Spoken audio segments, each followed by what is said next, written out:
Howdy. Welcome back to Dion Talk. How did 2020 change my rentals? This was a weird year for everybody, and if you are an investor, I think at some point you have to figure out what's changed in your strategy, what's not working anymore. How were you impacted? How were your investments impacted? Whether they were rentals, stocks, crypto, business, whichever. For me, I'm 100% invested in real estate, don't own any stocks, don't have any money in a retirement account, retired in 22.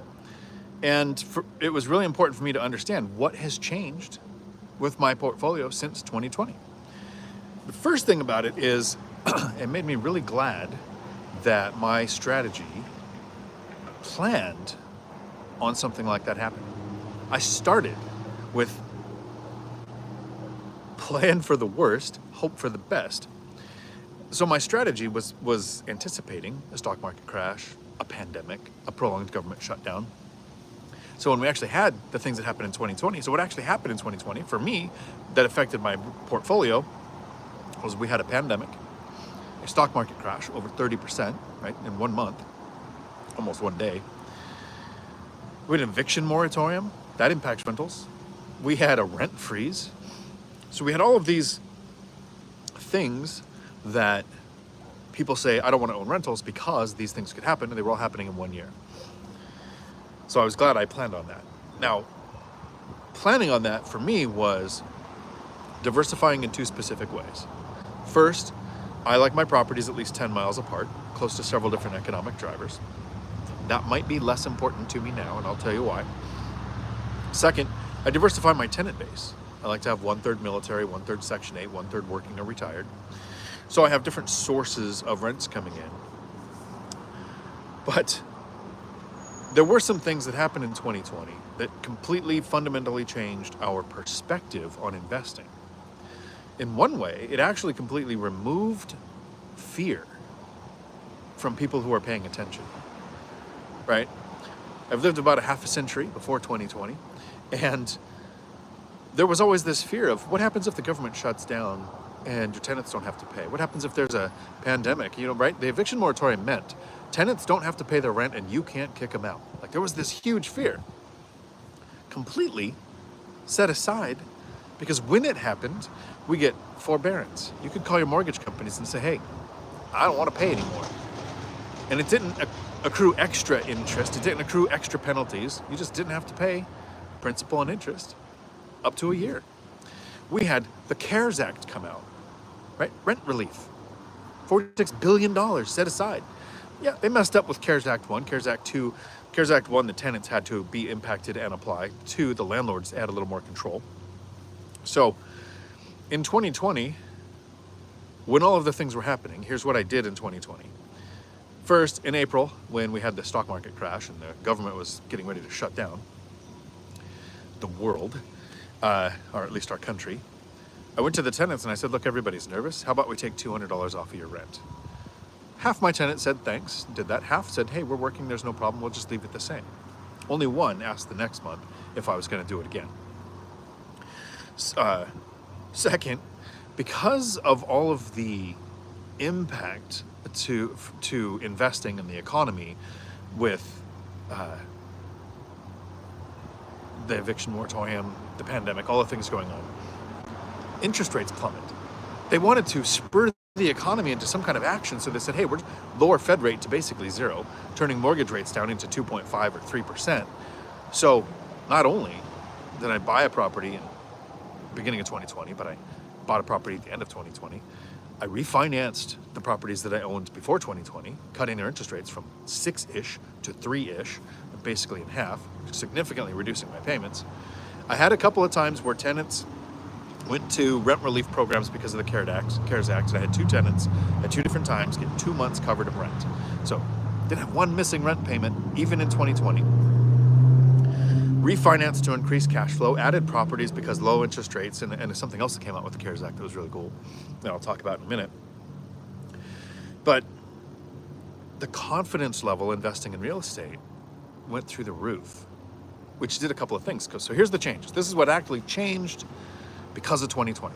1, there's more people who want to invest in real estate because, yeah, there's a lot of Crash Bro videos, but there's a lot of people going, wait a minute, we had a stock market crash, an eviction moratorium, and a pandemic, and the government protected people, gave you forbearance, gave you rent relief. Howdy, Cody. Looking forward. Hey, we're supposed to be seeing you this week coming up. I think end of this week. Let's get together and plan that.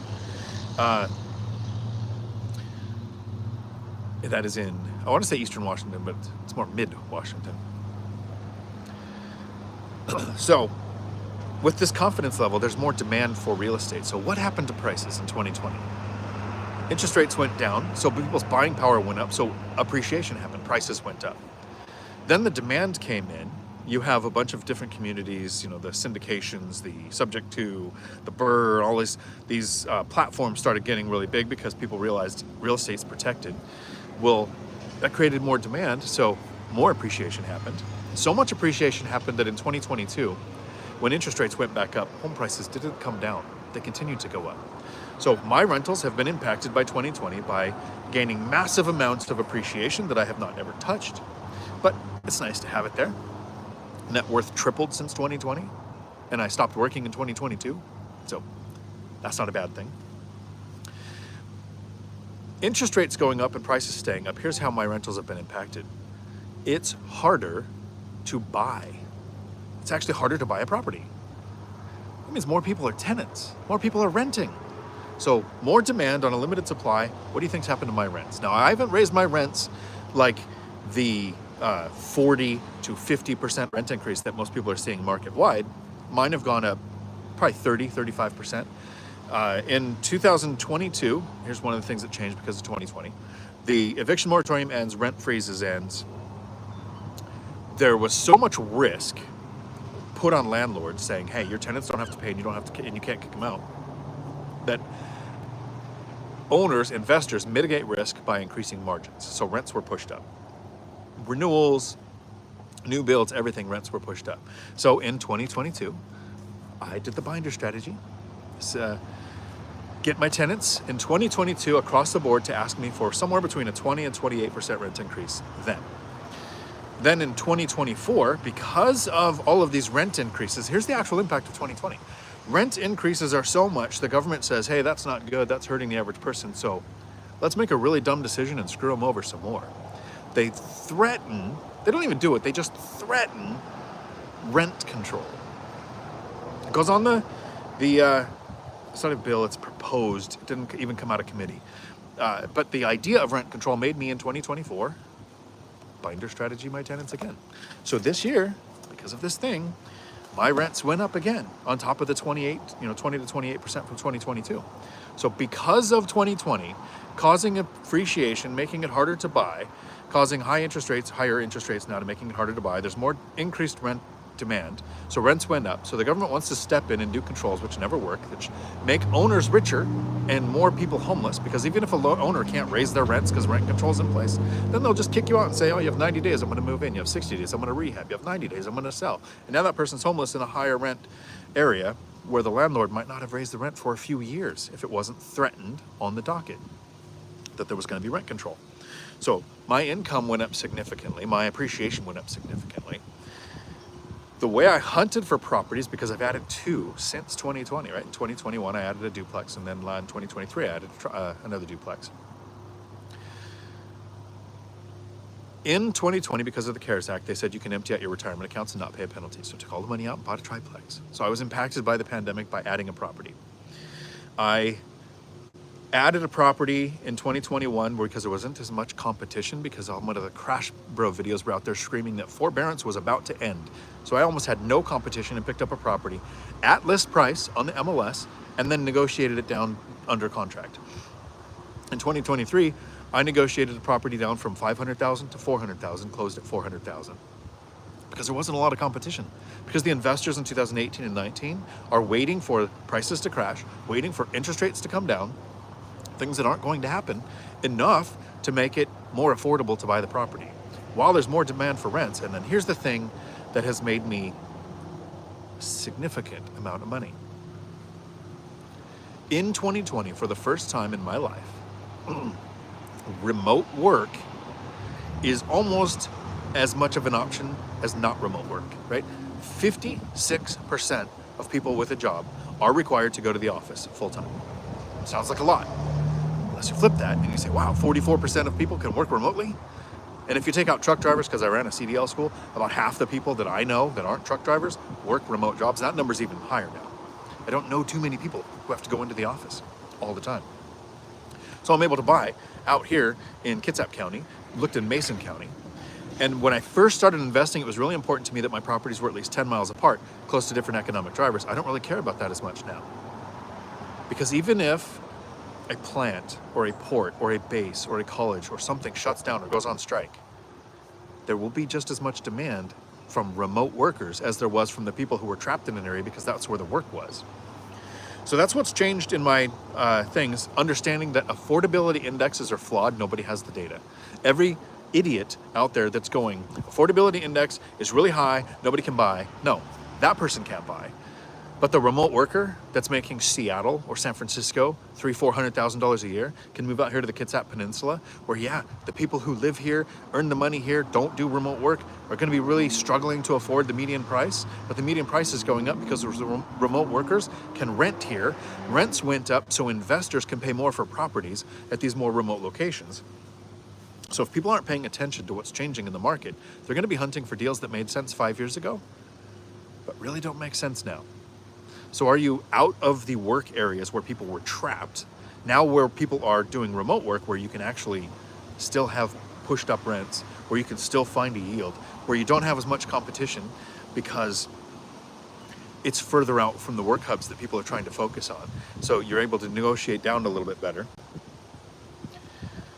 I want to say the biggest change to my strategy, other than it being windy out here today, is the confidence level to retire on just my investing strategy, right? I don't own any stocks. And if you invest in stocks, I think you should be, if you have a mix, great. But if you invest in just stocks or just crypto, you should be watching content from people who have done what you want to do, right? If you want to own rentals, it takes me 2 hours a month to self-manage 18 rentals so I can do whatever I want. I was actually gonna go paddle boarding with Kris today, but it's sunny, but it's windy and I think it's cold out there.